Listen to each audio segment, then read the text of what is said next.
So thanks very much for speaking to me. Well, thanks very much for the books. They're so good. I love it. I mean, like I said, to you, I only read The Unkillable Frank Lightning was the first one that I read from you, and then as I said to you on Instagram, that I jumped straight into Charlie Fish straight afterwards. I just loved it so much. Yeah, the whole world, the universe that you've created there is fantastic. Oh, that's so rad. Well, I really appreciate it. I'm glad that you liked both of them. Oh, they're great. Yeah, I can't wait to because I know you've done a lot of short stories as well, so I can't wait to dive into those as well. Yeah. Hmm. Yeah, for sure. Uh-huh. I've got a few collections of short stories as well. So, Uh-huh. And so some of those short stories, are they related to the same universe?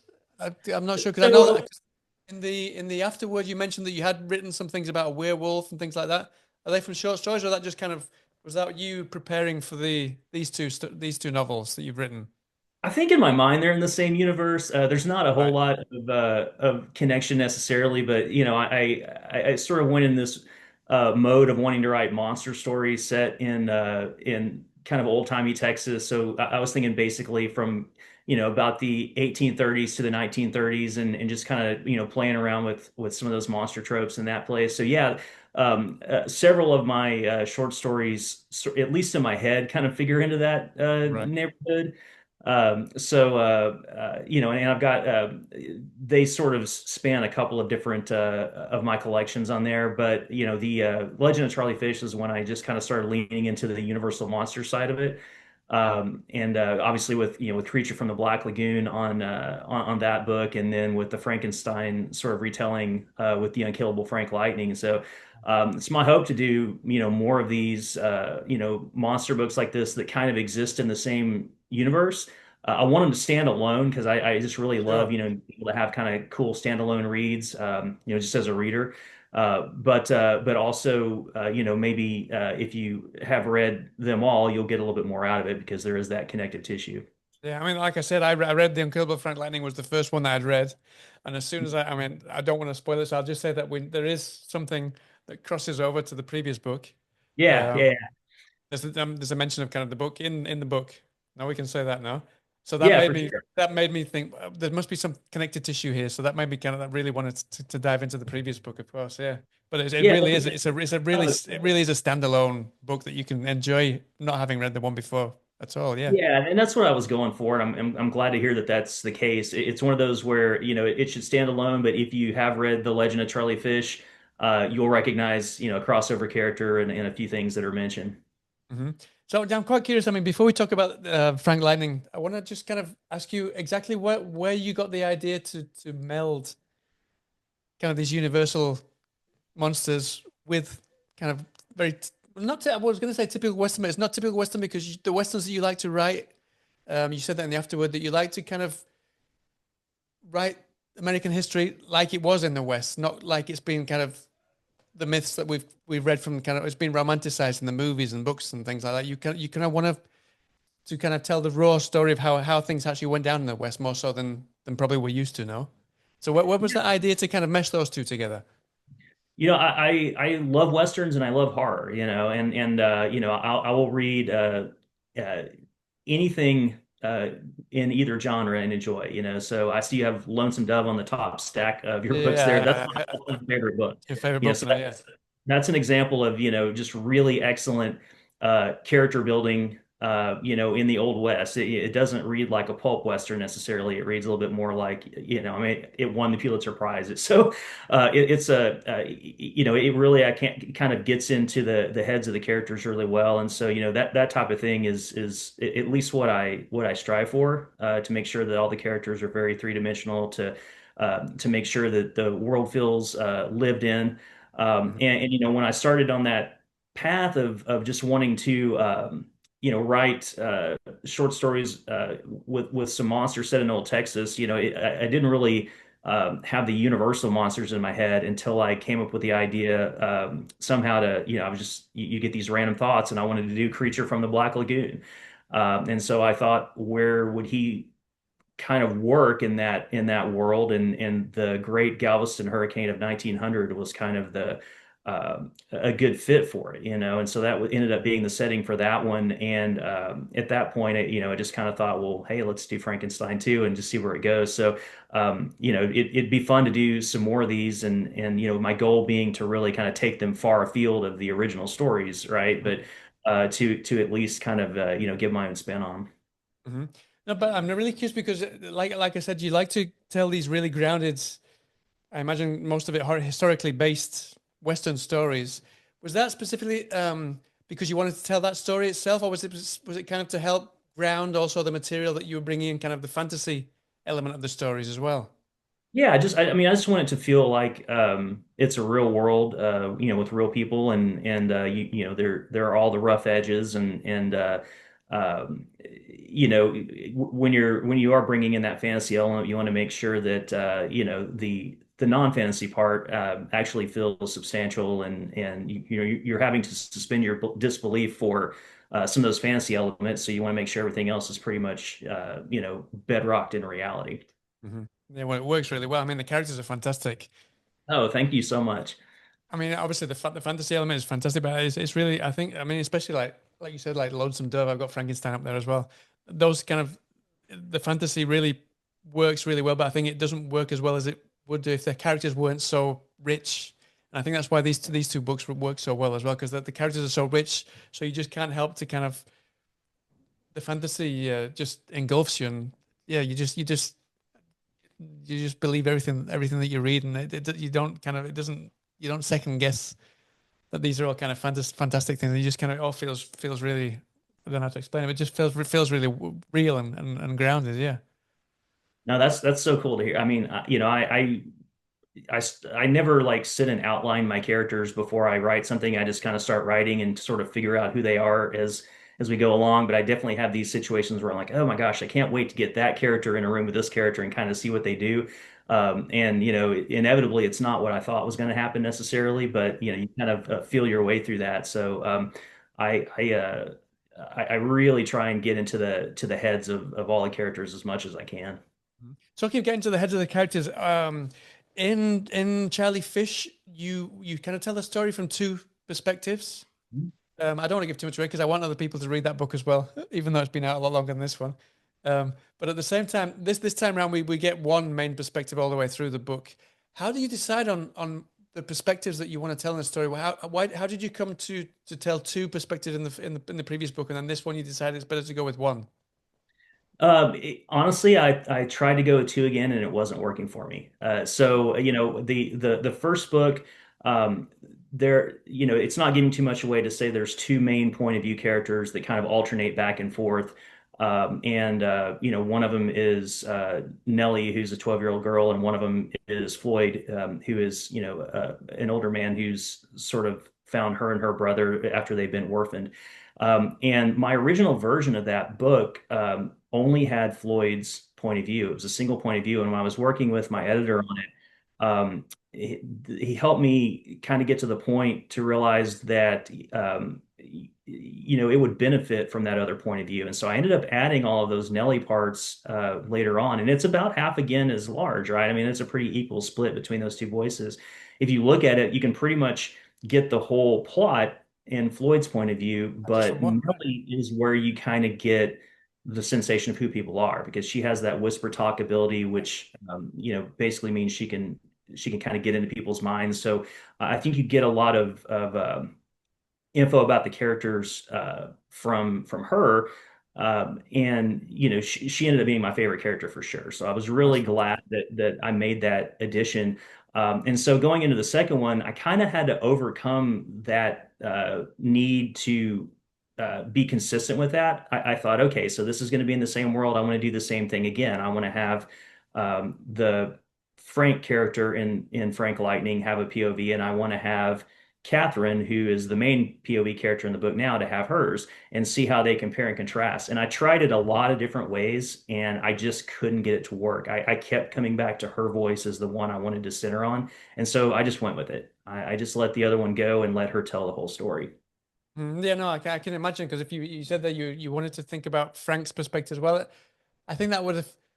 Well, obviously, you could have done it, but I think it might have given a lot of the things that we don't want to know until later on in the story. So yeah, maybe that would have been kind of revealing too much that you want to kind of keep hidden until later on, no?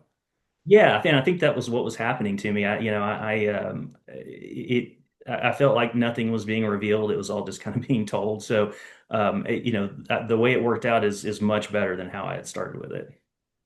But one perspective that we do really see that's kind of is very strongly expressed in this book, is kind of the how war affects the kind of the psychological effects that war has on somebody. Even kind of a very good to do person, they go to war and come back a different person. That was something you kind of touched on in Charlie Fish as well. You talked about one of the mothers, the mother's, I can't remember the name of the character now, but it was Abigail, the mother's the mother's father. She said that, or grandfather had been a criminal Yeah, and yeah, had come yeah. back from war. So you kind of you Where refer to it that a come little bit from. in that one as well. So I'm quite curious, um, what inspired you to bring in kind of this the PTSD effects of war, especially in the second book, in the Frank Lightning book? Well, in that case, they were in the fort in Montana, but I think in general for me, it's just the Old West. Um, was a pretty violent, traumatic place. I mean, just living your life could result in quite a bit of violence in a lot of places, particularly if you were, out kind of seeking that violence, like a lot of these people were in those books, and it was, I think that.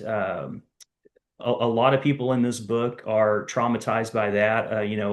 A lot of them are traumatized by death. Obviously, that kind of is at the center of it. Of her having Catherine having lost her husband and what she does to bring him back.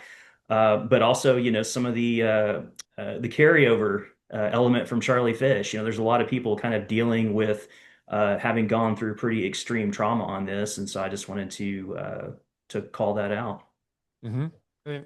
Also, I mean, you mentioned that a lot of the people that you write about, they're leading hard scrabble existences. I think that was something you said in the book here.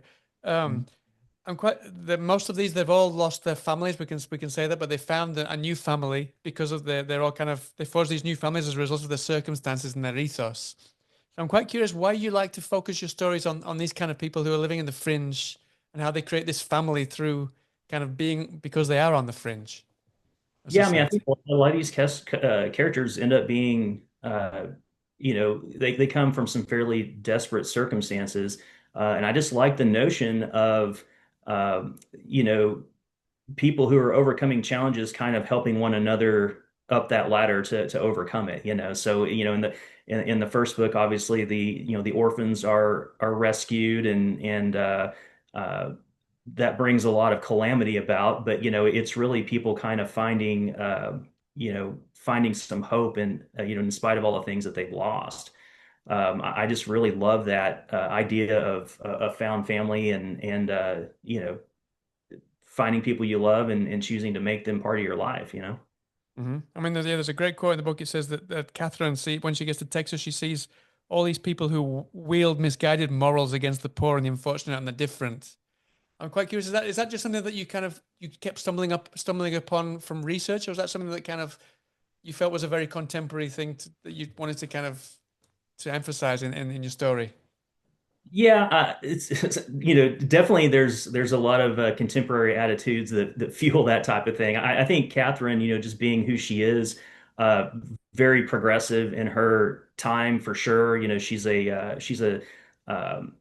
doctor in the 1870s. Kind of at the earliest point in the timeline. She's an occultist, and so she's certainly faced a whole lot of people questioning why she is the way she is, and sort of um, holding over her how they think she should behave in society and what good people are supposed to do and that type of thing. And I like playing up against that. There are definitely a lot of people who want to tell you the right person to be and the right way to be, but it's all about kind of figuring out who you are. So I think that there's definitely a lot of contemporary influence in that, and a lot of specific things about Catherine's character that make her bristle at that sort of thing. hmm I'm quite curious about. I think we can talk about Frank finding a new family in this the Cowboy Dan's Wild West review. Now we can talk about that now. What drew you to send him to this specific family? I mean, you could have sent him anywhere. What was it about this specific kind of family it's not a family as in blood relations, but this kind of family, this new friends that he can trust, and he kind of feels at home with them. What was it about that setting that you thought was perfect for Frank this time around? I mean, my initially I just thought it would be fun to have him in a Wild West show. Those were really popular at the book is set in 1905, so the late 1800s and just after the turn of the century. Those are really popular entertainments. But what they did is they went a long way to kind of cement our belief of what the Old West was. I wanted to kind of play with that idea too, and that's another place where Catherine kind of puts her eyes on it, and in her time she's already realizing kind of what's happening with that.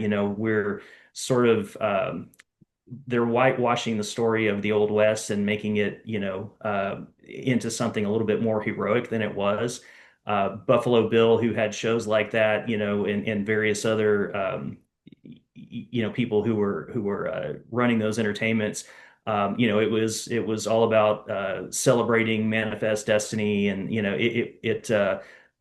it really colored what kind of the Old West became in Hollywood and the early movies and kind of on into it today, and it kind of sanded off all the rough edges of what it was really like to be there. And so I think she was kind of seeing that, and I thought having Frank in that sort of environment would allow me to say something about that. Hmm. Yeah. I mean, you said that. Also, I want to talk a little bit about Catherine's medical studies. I mean, at the beginning of the book, we know that she's working as a nurse now with people who've come back from the war. Mhm. Um, and then she goes on to can we talk about she requests Frank's soul from Hermes? That's how she revives him. We allowed to talk Yeah. about that little bit. I'm quite curious why you decided that that would be kind of the best way to bring him back, and why Hermes specifically. I mean, that was just after, reading some just various occult books, and just kind of coming up with the best combination of how I wanted that to work. She was when she was in medical school, she was part of an occult organization, one that I just made up, but something fairly akin to the Golden Dawn or other occult organizations that would kind of come a little bit after her time there. And some of those were based in Hermeticism, and a lot of that is about Hermes being able to negotiate different realms of reality, right? He can go from the living to the dead to other places without having really any obstacles. And so he seemed like a good messenger for her to call on to be able to try and enact this spell to bring her husband's soul back into his body. Hmm. At the same time, without giving anything away, of course, she has another friend who's also she works in the medical industry, who's kind Mhm. of she's very a strict believer in medicine and not this offshoot that Catherine decides to kind of study. I'm quite curious. Was that did you want to bring an element of skepticism in there to maybe make the whole thing feel more grounded as well, or was there another reason for bringing in kind of a more skeptical person who worked in the same profession as her? I think the skepticism is just natural with that. That person is part of the occult organization too, but kind of only goes so far with it. And Catherine just kind of from an early age I think ends up being in some desperate situations with that where she just makes wrong decisions. And I wanted someone to kind of bear witness, I think, to those wrong decisions. And that's one of the things I really like about Catherine is, a lot of the troubles in this book are from her choices, not just the troubles that affect her, but the troubles that affect everyone else. And she recognizes that, and she's trying to fix it, but she doesn't really have any expectation of being forgiven for anything. She's really kind of hard on herself and knows she screwed up, and she's kind of desperate to fix it. Yeah, I'm glad you said that because I mean I just finished Charlie Fish now, and Nellie's kind of quite a similar character because she feels very like she's made bad decisions, like maybe Hmm. these people are after them because of a decision that she made, and here again we get Catherine. She's not the most likable person compared to Nellie. I mean Nellie's a much more likable person, but at the same time she's always kind of constantly ruminating and say maybe I should have this, maybe I should have done that. Is that something? Is that kind of? Is that maybe just something that you're like you're similar as well? You kind of ruminate and second guess yourself a lot, or is that just something that you specifically like your narrators to ruminate and kind of give pause for thought to give the readers pause for thought as well?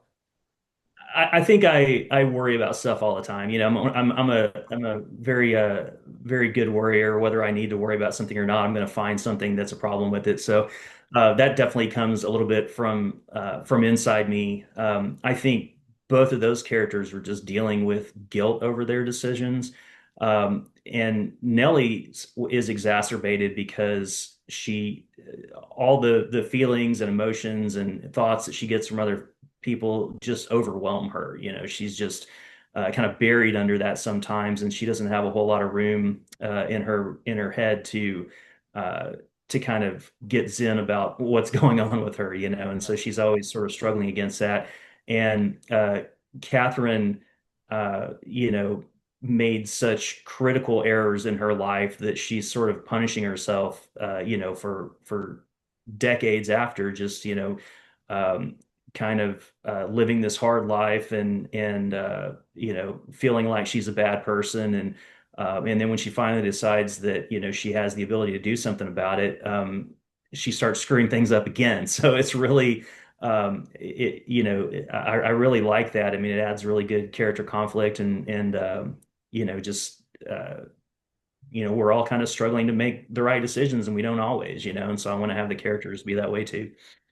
No, but I think it works really well because it really it asks, I just felt I felt maybe it's just me because I'm very I always kind of second guess everything that I do as well and everything that I say.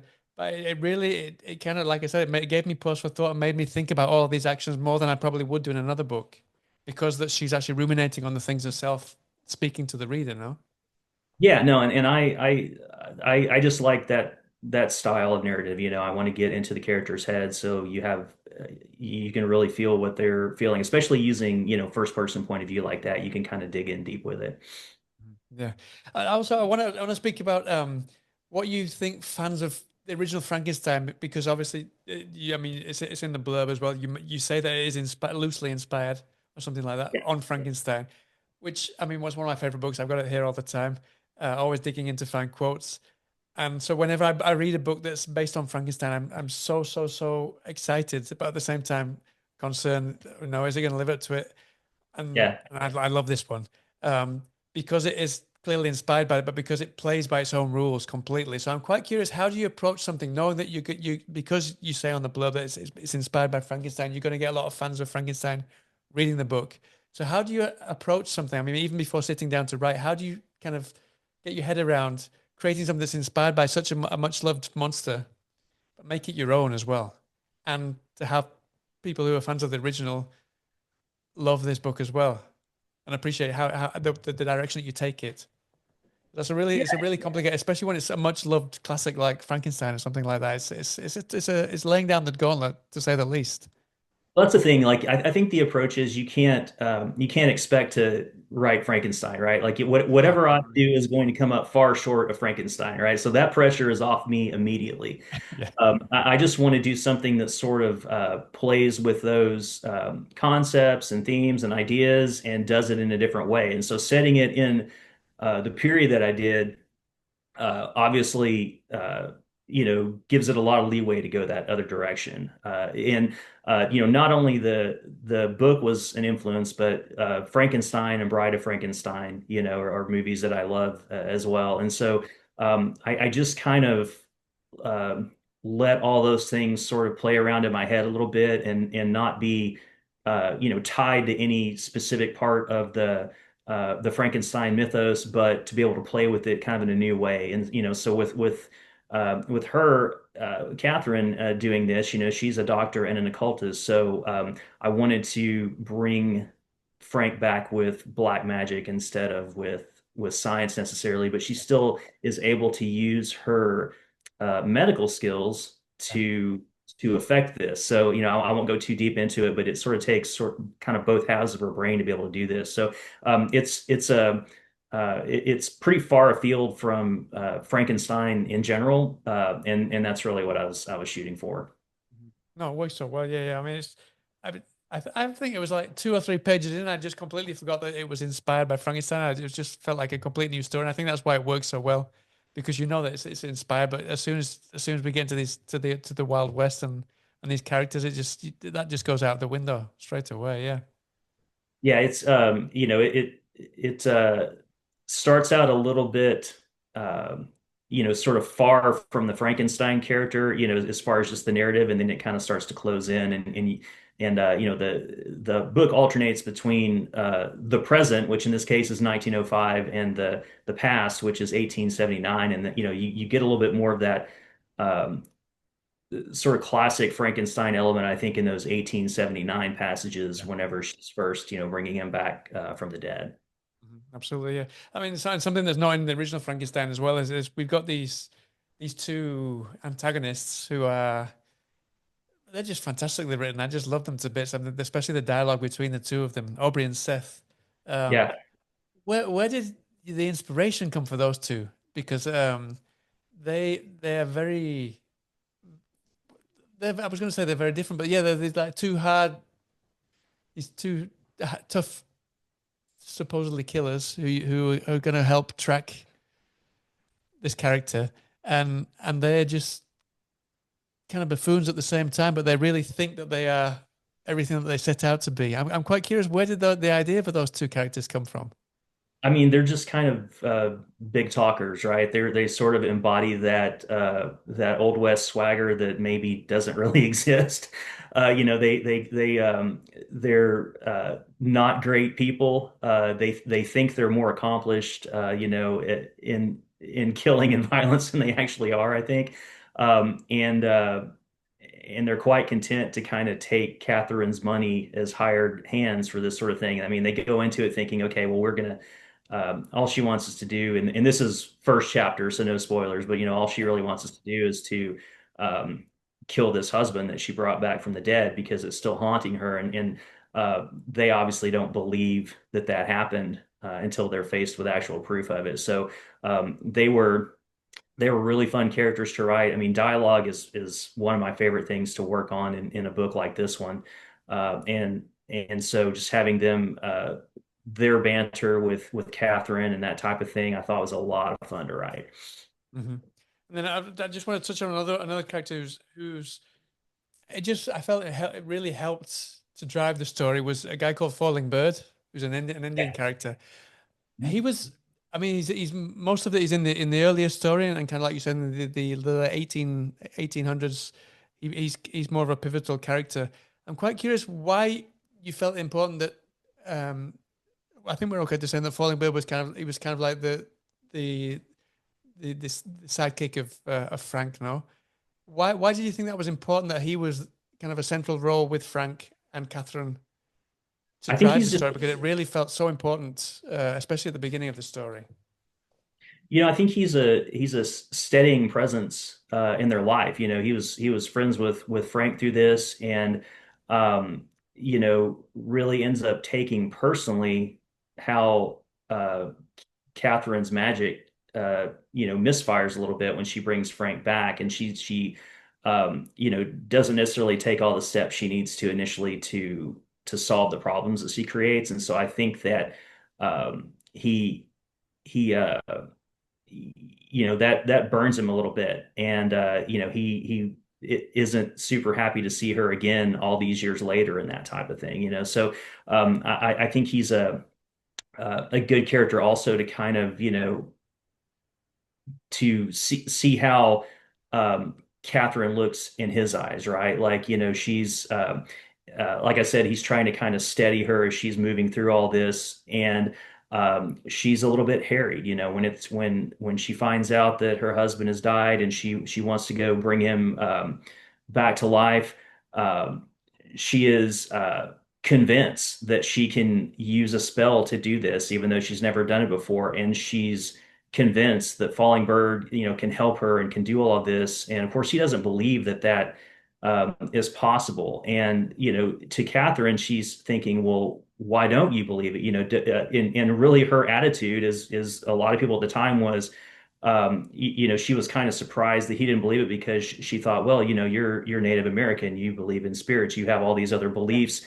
why do you have such a hard time understanding what I'm doing? And he's like, I'm I don't think you can bring someone back from the dead, Catherine. So it really sort of shows kind of some of her assumptions in the world and how she's of her time.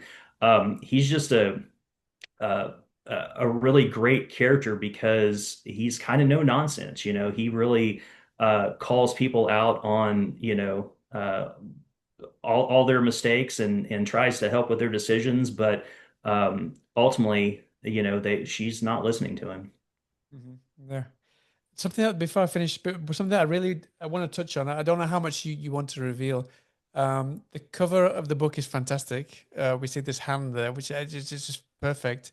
I'm Yeah, quite curious how hands-on were you with the design of the cover, and how did you go about? Because there's some really great descriptive paragraphs in this book of how Frank looks in here. I mean, because this is such an iconic creature. I mean, that's vital that we get this idea of what Frank looks like now. So I'm quite curious. I mean, you don't obviously if you don't want to give too much away, I understand completely. But I'm quite curious how you approach creating the look of a character that's already got this iconic look to yourself. I imagine it's kind of similar to what we spoke about before about being inspired by the book itself. But I'm quite curious how you come up with a creature that's already been created to give it its own look as well. yeah. I kind of just wanted to just play with those surface elements of Frankenstein again. The cover I had nothing to do with. That's I know. Elizabeth Story from Tachyon. It's Beautiful an cover, amazing isn't it? cover. Everybody loves that cover, including me. So I'm super excited to see that. When I was creating Frank in the modern time, my thought was, okay, I want him to be really tall. I want him to have scars from when he was sewn back together, and I want him to be kind of a little greenish, just to kind of play that Yeah. it's how we think of it in our mind, as Frankenstein. But I wanted to have him a little greenish, but in this case, just because I mean he's a dead body. He's basically, he's well recovered enough that he can function in society, but he's still not looking too great, So and I wanted him to have a really kind of large, lumbering sort of presence too. So I just kind of went on those sort of top level classic, Frankenstein looks, but of course he's in a Wild West show, so he's got his cowboy hat and everything else too. So No, you did a great job at describing me. I could feel everything, even the blood pumping through his veins and everything. It's just so well described. So yeah, I loved that. Yeah, glad to hear that. brilliant. So listen, just to finish off, like you said, this in your mind, this and the previous Charlie Fish is kind of in the same universe as well as some of the short stories. So I imagine, I mean, it's inevitable that when you're writing these stories, you maybe come up with characters who you imagine would go well with another monster, or with another Yeah. creature, or with another place or another time. So I imagine that whilst you're writing these, you come up with other ideas for other short stories or novels at the same time. So is there anything that you can tell us that you've come up with whilst you've been writing these books that would fit into this universe that we might get to see sometime soon?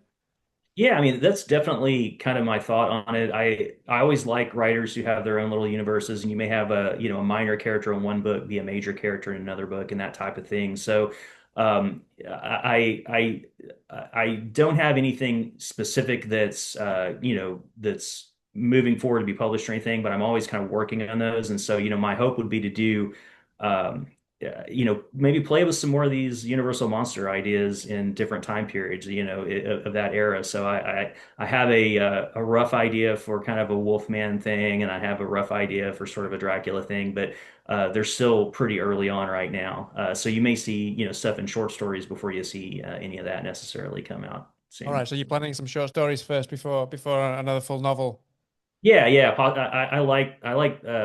I love short stories. I mean, it's still my favorite thing to write. So even, whether it's the monster stories or something else entirely, I'll if I have my way, I'll never stop writing short stories. I mean, I just love them.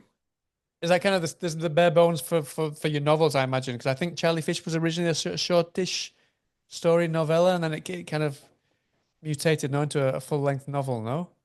Yeah, I'm a short writer, I mean, I like reading short stories. I like reading novellas. I like reading short novels, which isn't to say I don't love, a big door stopper All from right, time to time. Lonesome Like Dove, and Lonesome yeah. Dove, obviously, but I really do like short books, and Charlie Fish was a novella until I started working in those extra parts, and it kind of grew into a really short novel.